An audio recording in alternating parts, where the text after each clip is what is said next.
Mariage, c'est yon bagay, tout moun doit respecter en pile. Moun qui marié yo, doit être fidèle yon ak l'autre.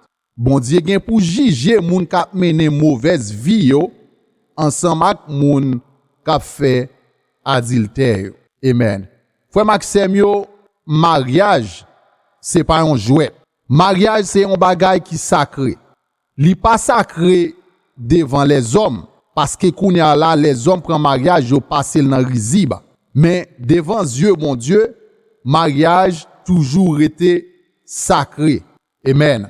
Moun pas marié pour faire moun ouais. Ou supposé doit vivre fidèle youn avec l'autre. Fidèle non pas bay menti, fidèle non pas tromper youn ak l'autre.